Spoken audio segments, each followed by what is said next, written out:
और राजपाल जी के बारे में मैं बस इतना ही कहूँगी कि राजपाल जी ने अपनी शुरुआत बहुत ही छोटे स्तर से की और आज वो राजपाल है। तो उनका राजपाल होना आज एक बहुत बड़ी प्रेरणा है। जितने भी यहाँ युवा आए हुए हैं वो आज ये यहाँ सीख के जाएंगे। तो सर्वप्रथम मैं भगवान शिव शक्ति जी की दिव्य नगरी काशी और इस संपूर्ण काशी क्षेत्र के देवतुल्य वासियों का सार हृदय नमन करती हूँ, वंदन करती हूँ और सच की दस्तक के इस मंच पर मौजूद हमारे सर्व सम्मानित सरलता, सज्जनता, विद्वता की प्रतिमूर्ति और इस देश की जानी मानी शख्सियत महामहिम राज्यपाल सिक्किम श्री लक्ष्मण आचार्य जी का सहृदय ध्रुव अभिनंदन करती हूँ और इस कार्यक्रम को विशिष्टता प्रदान कर रहे आप सभी गणमान्य अतिथियों का मैं सादर वंदन करती हूँ। सच कहूँ तो यह मेरा सौभाग्य है कि इस कार्यक्रम के बहाने आप सभी विद्वानों का मैं एक साथ दर्शन कर पा रही हूँ। साथियों, शुरुआत करती हूँ हमारे महामहिम जी के और पवित्र नाम से। उनका नाम है श्री लक्ष्मण जी।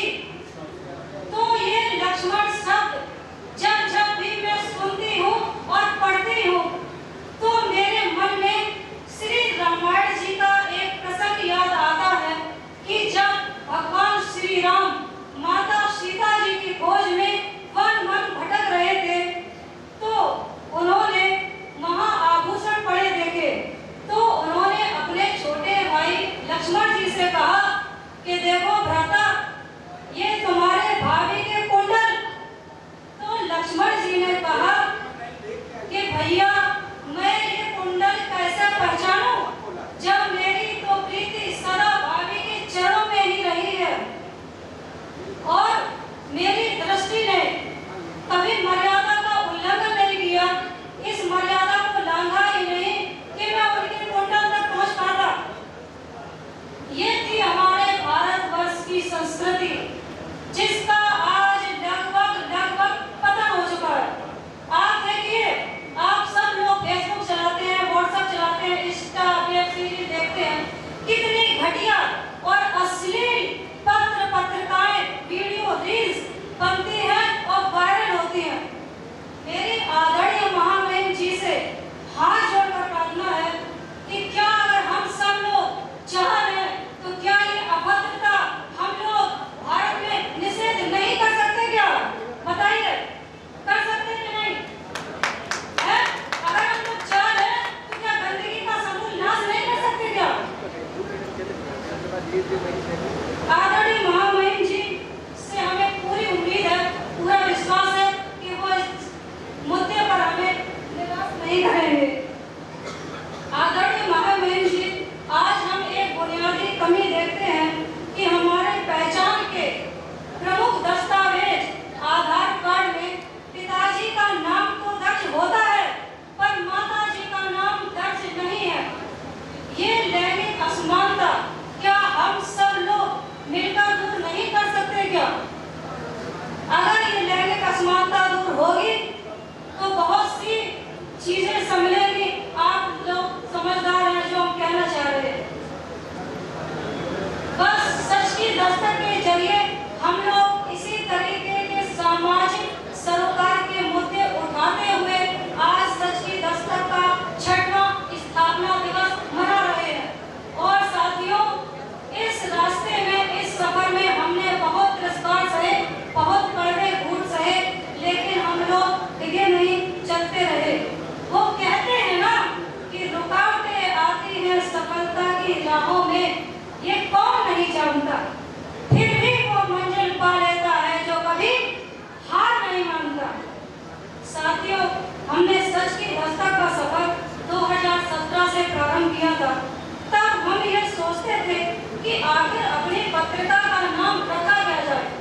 फिर हम सबने ये विचार किया कि आज तक कोई सबसे ज्यादा विचलित किया जा रहा है, आखिर कोई तो ऐसा पत्र हो जो दमदारी से सत्य लिखे और जोरदारी से सत्य की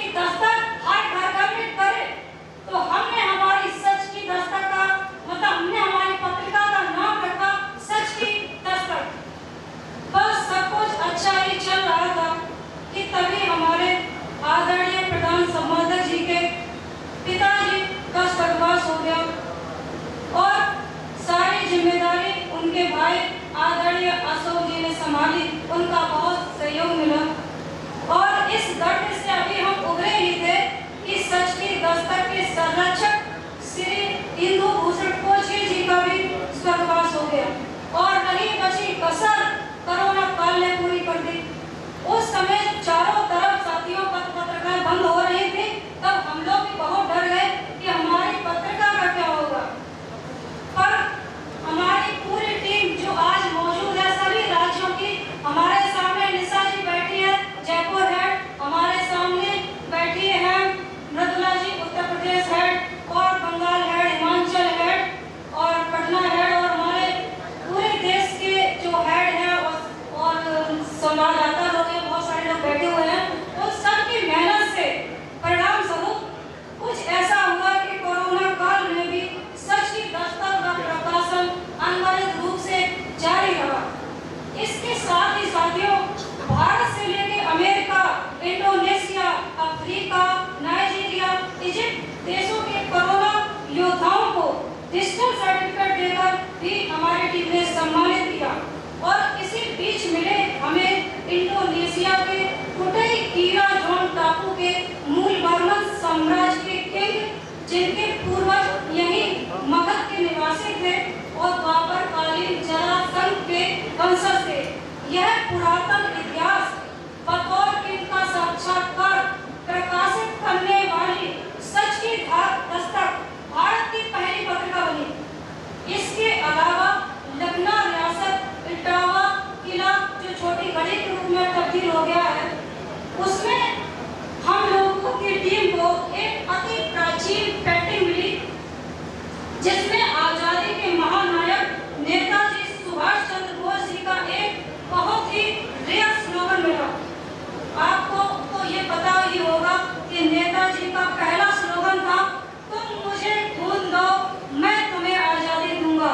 और दूसरा स्लोगन खोजा हमारी टीम सच की दस्तक में। तो आइए हम आपको सुनाते हैं वो स्लोगन क्या था जो किसी समय में क्रांतिकारियों के हृदय में आजादी का जलजला बना देता था। सुनिए वो स्लोगन, घर में अपना नहीं तो आओ मैदान में, घर में अपना नहीं तो आओ मैदान में, कर दुश्मन नहीं तो क्या जिंदगी, अगर जिंदगी में एक दुश्मन न हो क्या जिंदगी जी। पूछ हमें अस्वरेश पर जान दी और जान देने का इनाम है जिंदगी। ये था हमारे नेताजी सुभाष चंद्र बोस का दूसरा स्लोगन, जो आज तक भारत में किसी ने नहीं खोजा। किसने खोजा? सच की दस्तक टीम ने। और सच की दस्तक टीम यह काम करने वाली भारत की पहली पत्रिका बनी। इसके अलावा साथियों, अंतरराष्ट्रीय मानव एकजुटता सम्मान प्रदान करने वाली भी भारत की पहली पत्रिका बनी हमारी सच की दस्तक। और यह सब कुछ संभव हुआ आप सभी के मार्गदर्शन से, आप सभी के सहयोग से, आप सभी के आशीर्वाद से। साथियों, सच कहती हूँ, मुझ आकांक्षा की बस इतनी सी आकांक्षा है कि आप सभी के विचार हमारी छोटी सी पत्रिका में छप जाया करें